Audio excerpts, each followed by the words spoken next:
जी हाँ दोस्तों, शाम के 4 बज चुके हैं। आज के इस सेशन में हम हिस्ट्री के मोस्ट इम्पोर्टेंट क्वेश्चन करने वाले हैं।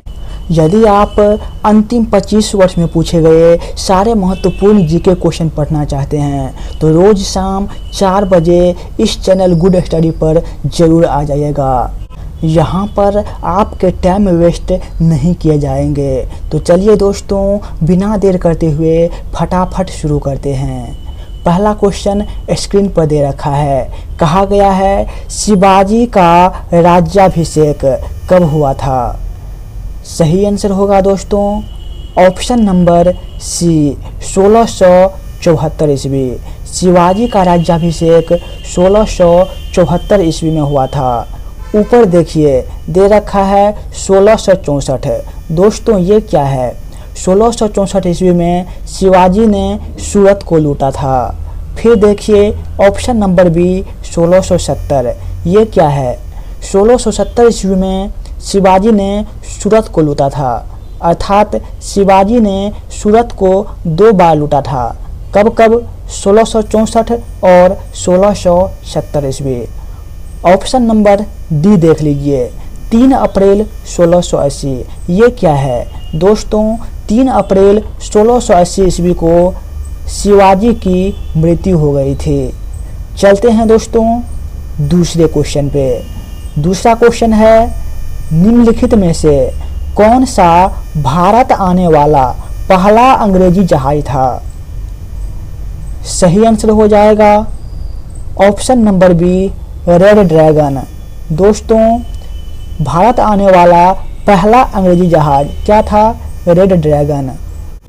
चलते हैं तीसरे क्वेश्चन पे। कहा गया है भारतीय महाविद्यालय अधिनियम 1904 पारित होने के दौरान भारत के वाइसराय कौन थे।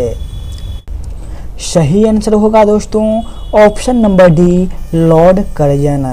भारतीय महाविद्यालय अधिनियम 1904 ईस्वी पारित होने के दौरान भारत के वाइसराय लॉर्ड कर्जन थे। देख लेते हैं चौथा क्वेश्चन। कहा गया है निम्नलिखित में से कौन आज़ाद हिंद फौज के संस्थापक थे। सही आंसर हो जाएगा दोस्तों ऑप्शन नंबर सी सुभाष चंद्र बोस। सुभाष चंद्र बोस आज़ाद हिंद फौज के संस्थापक थे। अगला क्वेश्चन कर लेते हैं। भारतीय राष्ट्रीय कांग्रेस के प्रथम मुसलमान अध्यक्ष कौन थे। सही आंसर हो जाएगा दोस्तों option number B Badruddin Tyabji. भारतीय राष्ट्रीय कांग्रेस के प्रथम मुसलमान अध्यक्ष बदरुद्दीन तैयबजी थे। और जब ये बदरुद्दीन तैयबजी अध्यक्ष थे वो अधिवेशन कहाँ पर हुआ था। दोस्तों वो अधिवेशन मद्रास में हुआ था और ये कांग्रेस का तीसरा अधिवेशन था। अगला क्वेश्चन देख लेते हैं। उस राज्य पुनर्गठन आयोग का अध्यक्ष कौन था जिसमें भाषाई आधार पर राज्यों का पुनः सीमांकन की सिफारिश की थी। यहाँ पर कीजिए गलत लिखा गया है। क्या हो जाएगा दोस्तों, फजल अली। राज्य पुनर्गठन आयोग के अध्यक्ष कौन थे, फजल अली थे, जब भाषाई आधार पर राज्यों का पुनः सीमांकन किया गया था। अगला क्वेश्चन, सत्याग्रह शब्द का निर्माण किसने किया था। सही आंसर हो जाएगा ऑप्शन नंबर सी गांधी जी। यदि पूछ ले गांधी जी ने सत्याग्रह का प्रयोग सबसे पहले कहाँ पर किया था, क्या हो जाएगा दोस्तों, दक्षिण अफ्रीका। गांधी जी ने सत्याग्रह का प्रयोग सबसे पहले दक्षिण अफ्रीका में किया था। चलते हैं अगले क्वेश्चन पे। कोणार्क का सूर्य मंदिर किसने बनवाया था। सही आंसर हो जाएगा नरसिंह देव प्रथम ने। दोस्तों कोणार्क का सूर्य मंदिर नरसिंह देव प्रथम ने बनवाया था।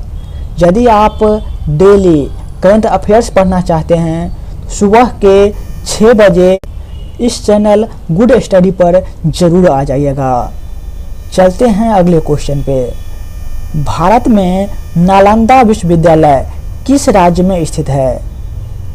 सही आंसर हो जाएगा बिहार में। दोस्तों, नालंदा विश्वविद्यालय बिहार में स्थित है। अगला क्वेश्चन, मार्को पोलो कहाँ का निवासी था? सही आंसर हो जाएगा इटली का। मार्को पोलो दोस्तों इटली का निवासी था। अगला क्वेश्चन, कलिंग युद्ध किस वर्ष लड़ा गया था? सही आंसर हो जाएगा option number C 261 BC. 261 BC में कलिंग युद्ध लड़ा गया था और यहाँ पर दे रखा है बीसी। बीसी का फुल फॉर्म क्या होता है ये आप लोग कमेंट बॉक्स में ज़रूर बताइएगा। यदि आपने अभी तक वीडियो लाइक नहीं किया है तो एक लाइक ज़रूर कर दीजिएगा। अगला क्वेश्चन, मगध के उत्थान के लिए कौन सा शासक उत्तरदायी था? सही आंसर हो जाएगा option number C Bimbisara. Magadh के उत्थान के लिए बिंबिसार उत्तरदायी था। और बिंबिसार किस वंश का शासक था? सही आंसर होगा हर्यक वंश का। दोस्तों, हर्यक वंश का संस्थापक था बिंबिसार। चलते हैं अगले क्वेश्चन पे। लास्ट में मैं आप सभी से 2 क्वेश्चन करूंगा जिसका जवाब आपको कमेंट बॉक्स में देना है। कहा गया है दोस्तों, उस राज्य का नाम बताइए जिसने पहली बार युद्ध में हाथियों का प्रयोग किया था। सही आंसर हो जाएगा मगध। मगध के द्वारा पहली बार युद्ध में हाथियों का प्रयोग किया गया था। यह हाथी था कहाँ पर? ये सारे हाथी दोस्तों मगध के जंगल में फैले थे, तो उसका प्रयोग मगध के राजाओं द्वारा किया गया था। अगला क्वेश्चन, प्राचीन काल में शोध सामग्री लिखने के लिए कौन से भाषा का प्रयोग होता था? सही आंसर हो जाएगा दोस्तों संस्कृत भाषा। प्राचीन काल में शोध सामग्री लिखने के लिए संस्कृत भाषा का प्रयोग होता था। और बौद्ध धर्म इसकी भाषा क्या थी? सही आंसर हो जाएगा पाली। और जैन धर्म की प्राकृत। चलते हैं अगले क्वेश्चन पे। आप सभी को कमेंट बॉक्स में ये बताना है कि भारत के किस राज्य की राजभाषा अंग्रेजी है। ये आपको कमेंट बॉक्स में बताना है। अगला क्वेश्चन, सत्यमेव जयते कहाँ से लिया गया है? सही आंसर हो जाएगा ऑप्शन नंबर सी मुंडकोपनिषद से। सत्यमेव जयते मुंडकोपनिषद से लिया गया है। अगला क्वेश्चन, किस लड़ाई ने मोहम्मद गौरी के लिए दिल्ली क्षेत्र खोल दिया था? सही आंसर हो जाएगा दोस्तों ऑप्शन नंबर बी तराइन की दूसरी लड़ाई। और ये लड़ाई लड़ी कब गई थी?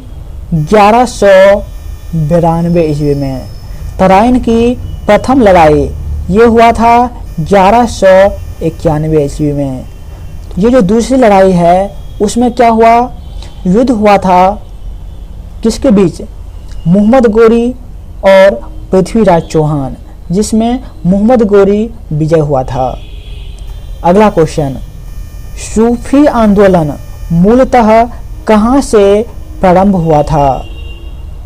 सही आंसर हो जाएगा फारस से। सूफी आंदोलन फारस से प्रारंभ हुआ था।